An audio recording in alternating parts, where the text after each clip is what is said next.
Super bacana estar aqui com vocês para falar sobre futuro, inovação e ecossistemas, que são organismos que eu frequento há mais ou menos 10 anos. Então, eu queria falar um pouco sobre a minha vivência dentro desses ecossistemas e um pouco sobre futuro.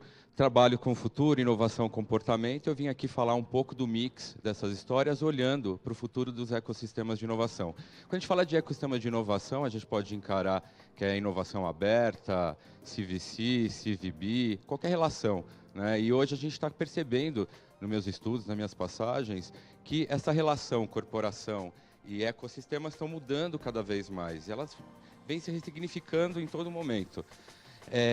Quero falar um pouco das minhas passagens. Bom, o que eu vou falar hoje são das escolas que eu passei, um pouco do filtro e tudo mais. Com muito orgulho, César está aqui também.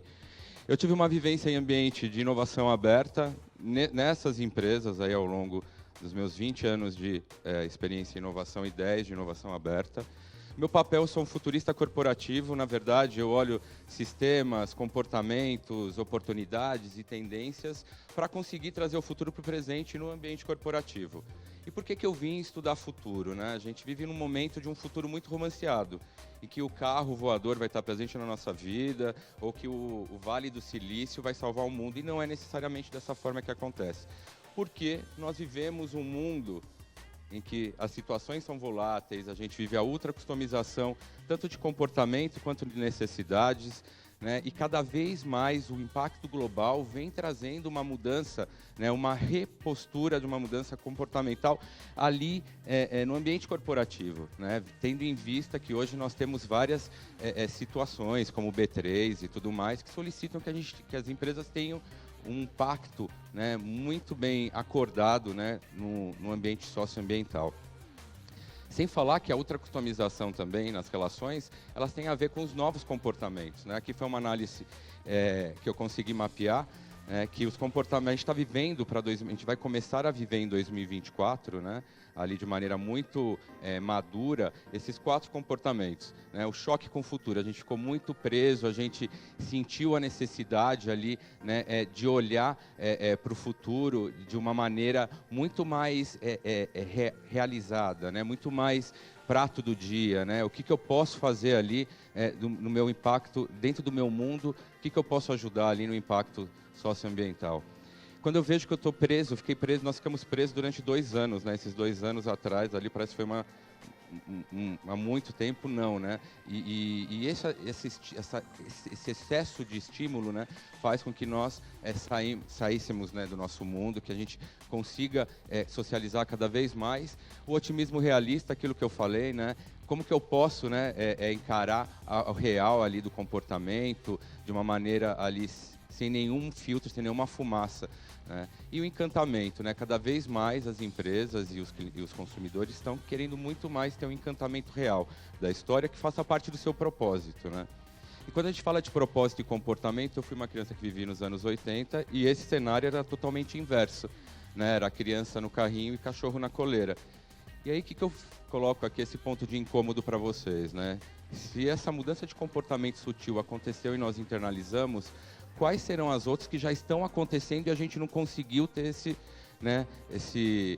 cheiro aí desse futuro que está chegando, né? Então, meu papel aqui com vocês hoje é estimular esse olhar de mudança comportamental sutil, né? E olhando para ecossistemas.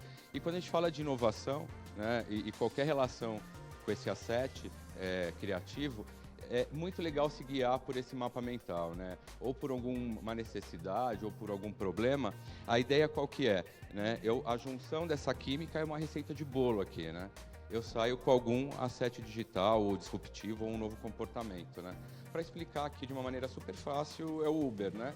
O Uber nasceu de uma tendência, né, de pessoas querendo otimizar ali sua relação com a logística, as pessoas querendo rentabilizar novos trabalhos, o futuro do trabalho entra muito aqui. Poxa, eu tinha uma tecnologia que era rede social e geolocalização. Poxa, surgiu um novo negócio. E esse negócio impulsionou o futuro do trabalho e outras questões ali comportamentais, né?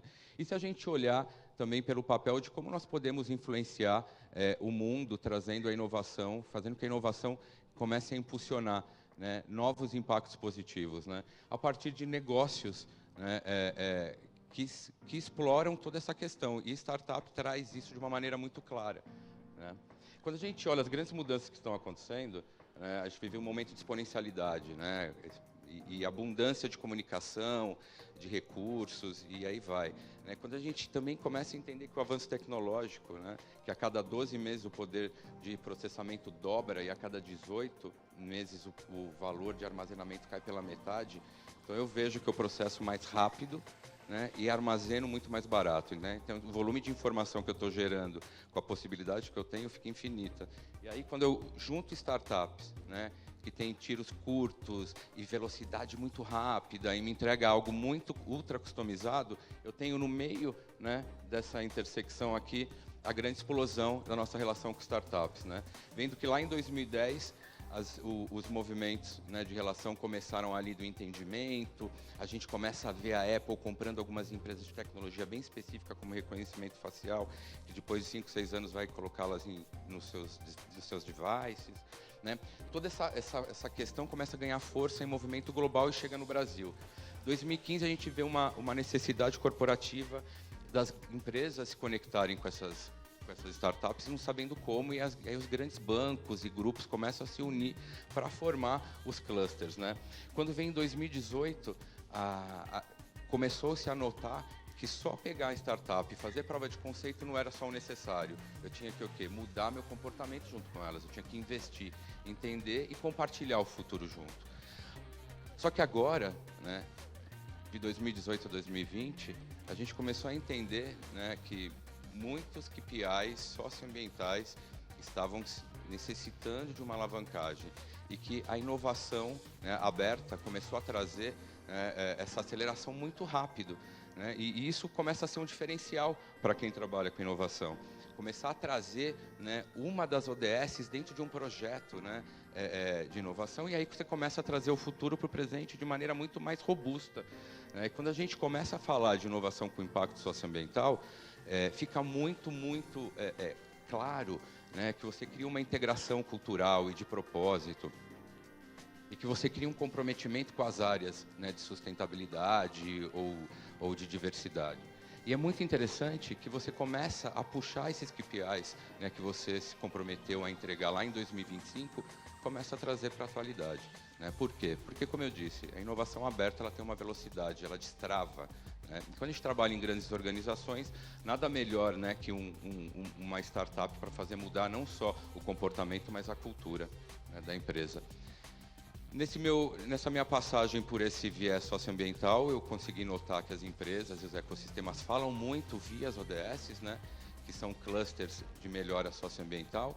Então é muito interessante quando você encontra um projeto de tecnologia de uma empresa que não tem, né, nenhum pacto efetivado e que ela coloca, putz, esse trabalho, esse projeto, ele é multidisciplinar e trabalha com uma equipe super diversa e eu consigo ter rastreabilidade disso. Putz, matei o item 10.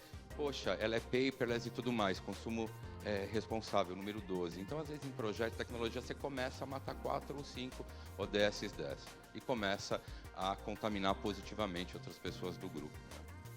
Quando a gente olha esses gráficos, fica muito evidente que a gente tem que entrar nessa onda. Olha só a quantidade, né, de startups socioambientais que estão aparecendo, que estão sendo investidas, né? Essas informações são do distrito, né? Então, olha só, Green Tech, a gente tem 5,7% versus 18,6% de água e energia. A gente vai ver um case mais para frente super bacana que toca nesse lugar, né? Falar um pouco de contexto do Brasil, né? A gente tem 4 startups aqui muito interessantes, né? As 2 de cima do ambiente de food tech, a Apetite e a It's4U, elas realmente modificam o grupo social, né? A It's4U, ela verificou que estudantes de gastronomia saíam da escola sem conseguir se engajar no mercado de trabalho. O que ela fez? Fez um iFood, só que no lugar de restaurante ela pendurou chefes de cozinha. Hoje tem chefe que ganha R$20 mil nessa plataforma por mês.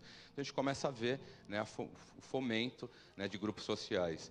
E o It's4U é uma plataforma, né, o Nelson Avaringa notou, que é o fundador dessa startup, notou que tinha 2 elos da cadeia do food tech que estava quebrada, altos executivos estavam cansados de comer comida de restaurante, e donas de casa que faziam marmitas e não conseguiam escalar. O que ele fez? Ele deu marca, meio de pagamento e logística para essas mulheres, capacitou a cozinha. Do outro lado, ele criou Truck Foods para retirada com carbono quase zero e criou uma ponte entre donas de casa que queriam rentabilizar e pessoas que queriam mudar o seu prato do dia a dia. Então, ele movimentou. Hoje tem dona de casa que ganha mais de R$5.000, protagonista do lar, dentro dessa plataforma. Sem falar no Mature Jobs, que é uma plataforma de relacionamento 50+, né, relacionado a trabalho. Então, muito interessante. E o Lady Drive, que é um Uber de mulheres, que sua mulher dirige, sua mulher pode pedir. Então, a gente começa a entender, né, que startup também não precisa ser, né, aquele unicórnio milionário e tudo mais para mudar o mundo, né? A gente vê pequenas ações, e todas brasileiras, tá, gente? Isso que é muito bacana. Falar um pouco dos cases que eu vivenciei, olhando a cadeia de valor, da oportunidade de fazer uma melhora socioambiental. Em 2017, eu fiz um implante de um chip NFC na mão direita. Eu trabalhava numa empresa do ambiente financeiro. Porque caiu a ficha, eu tenho um implante até hoje.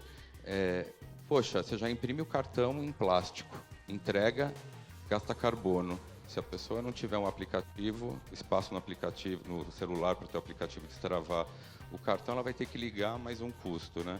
Então, qual que foi a história? Esse implante, ele tem um depara de um número de cartão de crédito, eu fazia transações direto na máquina. Então, isso foi muito bacana, a análise, né, do impacto socioambiental via a cadeia de valor, né? Então, eu utilizaria esse chip e não teria mais cartão de crédito. Então, aquela carteira gordinha com vários cartões não existiria mais. Então, a gente começa a entender como uma inovação disruptiva, é claro, aqui é uma prova de conceito, envisionada, né, para tentar entender qual que era o design de futuro um pouco mais para frente. E é muito bacana que você começa a desdobrar para outras possibilidades, né?